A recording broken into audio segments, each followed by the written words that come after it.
पिछली 2 दहाइयों में पाकिस्तानी मुआशरे के अंदर सबसे ज़्यादा तबाही जिस रिश्ते की हुई है वो मियाँ बीवी का रिश्ता है। इसीलिए मुल्क भर की छोटी बड़ी कचहरियों में खुला, शौहर पर ख़र्चे के दावे और बच्चों की तहवील से मुताल्लिक केसेस लड़ने वाले ख़वातीनों हज़रात की भीड़ लगी रहती हैं। घरेलू झगड़े अपनी जगह, लेकिन एक बात की समझ नहीं आती कि वो औरत जो कल तक इज़्ज़त थी, वो जिसे जन चढ़ाकर पूरे ज़माने के सामने धूम धड़क्के के साथ ब्याहा गया था, वो जो बच्चों की माँ भी है और एक इंसान भी, अगर किसी झगड़े या इख्तलाफ के बायस शौहर के घर में ना बच सकी तो उसे कोर्ट कचहरियों और कटहरों में धिक्के क्यों खाने पड़ते हैं। घर के झगड़े अगर ख़ानदान में ही सेटल हो जाएं तो बहुत अच्छा है। इन तमाम मुकदमात की पैरवी करने में ख़वातीन को हमारे यहाँ कचहरियों में अनगिनत मसाइल का सामना है, लेकिन ये बात भी दुरुस्त नहीं है कि घरेलू नाचाकियों के पीछे हर बार ख़ावंद ही कसूरवार ठहरता है। कहीं कहीं हमारे मुआशरे में मर्द भी खासा मज़लूम है।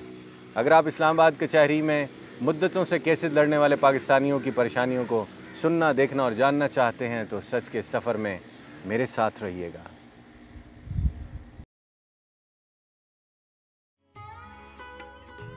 पाकिस्तान की कचहरियों में ख़ानदानी झगड़ों से मुताल्लिक केस भुगतने के लिए कई परेशान हाल ख़वातीनों हज़रात भी अक्सर घूमते हुए पाए जाते हैं। इस्लामाबाद शहर का रिहायशी तारिक हमीद भी पिछले 4 सालों से खातून खाना के साथ कानूनी महाज पर बरसरे पैकार है और कचहरी में परेशान भी। ये जो मुशर्रफ साहब कानून लेके आए ना, हुकूक निस्बा बिल, ये कानून इंग्लैंड का है। खुद तो जाके इंग्लैंड में बैठ गए वो, ठीक है। यहाँ पर एक औरत जो है ज़रा सा उसको ऊंचा बोल लिया, वो खुला लेने के लिए बैठी हुई है। जो बच्चे पैदा हो रहे हैं उनमें से बताएं उनका क्या मुस्तकबिल होगा। मैं सिर्फ ये पूछना चाह, आपसे मैं पूछ रहा हूँ, मैं अवाम से पूछ रहा हूँ, मैं मुशर्रफ साहब से पूछ रहा हूँ।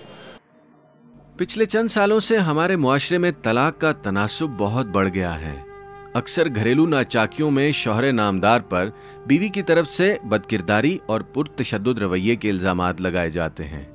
खुला के लिए अदालत से रुजू करने वाली शेख तारिक हमीद की ज़ौजा को भी इस नौजवान से कुछ इसी तरह की शिकायत हैं।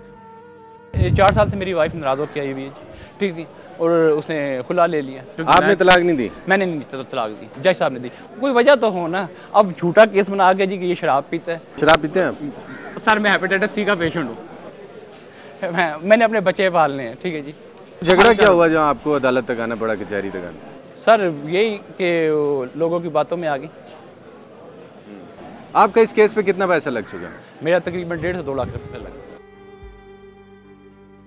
खावंद की आहो बका एक तरफ, इस्लामाबाद कचहरी के अहाते में शौहर के जुल्म सितम की सताई हुई ये दुखी औरत भी मौजूद है, जिसे इंसाफ की तलाश में बड़े धिक्कों का सामना है।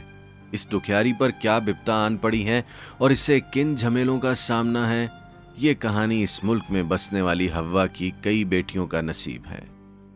कि औरत की तो कोई नहीं सुनता ना यहाँ पे, या पैसा है या यहाँ पे बदमाशी, या बदमाशी शरीफ बंदा तो नहीं कर सकता ना। मेरा सन 2003 में निकाह हुआ है। निकाह करके वो पैसों का मुतालबा किया उसने, जिससे निकाह हुआ है। हाँ। अच्छा, क्यों पैसों का क्यों मुतालबा किया? वो मुतालबा किया कि मैं कोई कारोबार करूँगा। वो पैसा बेच के वो ले के 3 साल गायब रह गया। 2.5 साल बाद फिर मैंने रुजू किया तो मुझे इतना जलील होना पड़ा। इधर कोई मेरी फरियाद नहीं, कोई कुछ नहीं। हक बहन भी मुझे पूरा नहीं दिया। मेरा 5 तोले जेवर था वो भी खा गए। वकीलों को अंदर पैसे दे दूँ कि रफा दफा करवा दिया इन्होंने। काननामे पे चीज़ें लिखी हुई है वो पूरी दिलाई जाए, वो चीज़ें तो मिलनी चाहिए ना। हाँ। तो वो चीज़ें नहीं दिलाई जा रही हैं। रिश्वत दे के अंदर ही अंदर काम करवा लेते हैं।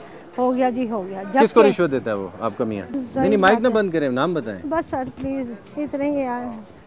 नहीं तो फिर इंसाफ कैसे मिलेगा आपको? तो इधर देगा कौन? चीफ जस्टिस देंगे ना, वो सो मोटो एक्शन लेते हैं। कहाँ की रहने वाली बहन, बताएं ना। नहीं सर बस इतना ही है। नहीं, डर की वजह से नहीं बता रही। एक सेकंड, माइक ना उतारे ना, लगाएंगे। नहीं बस सर। बहन ऐसे कैसे इंसाफ मिलेगा?